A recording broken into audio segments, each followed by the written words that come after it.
All right, y'all. So I know we just got through Mars retrograde, but we are about to enter Venus retrograde. We got a few days break in between there.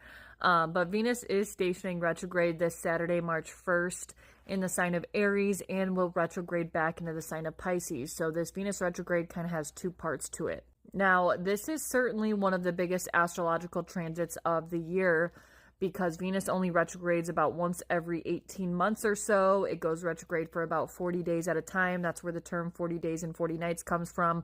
This time it'll be retrograde, I think, like 42 days or something like that. And it is retrograding from 10 degrees of Aries back to 24 degrees of Pisces. So cardinal placements from anywhere like 0 to 11 or 12 degrees. Pay close attention to this retrograde, especially when it's in Aries. So Aries placements, Cancer placements, Libra and Capricorn placements, as well as mutable sign placements from like 20 to 29 degrees, Gemini, Virgo, Sagittarius, and Pisces. Remember that anytime we have a planet which is stationary retrograde or is in a retrograde period, this is going to be a more internalized and subjective version of that said planet.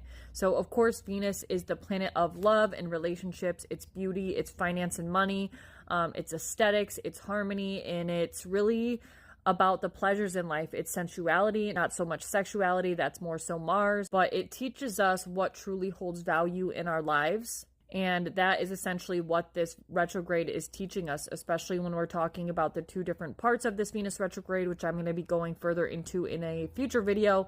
But it's really figuring out where our values are in relationships, in money, beauty, aesthetics. I wouldn't recommend doing anything drastic with like your appearance or making big purchases during Venus retrograde, especially if you have personal planets or points that are aspecting this Venus retrograde, so mutable and cardinal placements especially. But we're essentially changing our viewpoints and our understanding of what we truly value and desire, and it's inviting us to reassess what we value. We're also really encouraged to reconnect to ourself. Self-care is really important during Venus retrograde, like figuring out if our relationships or our values are in alignment, and always remembering to come back to self, because you are your most important relationship, and your relationship with yourself is going to determine your other relationships and the harmony or the disharmony that you experience in those said relationships. It's renewal, reflecting, reviewing, reassessing, recalibrating, etc. And this Venus retrograde is even more so particularly important because it does overlap with eclipse season as well as a Mercury retrograde, and they're all happening in the same signs.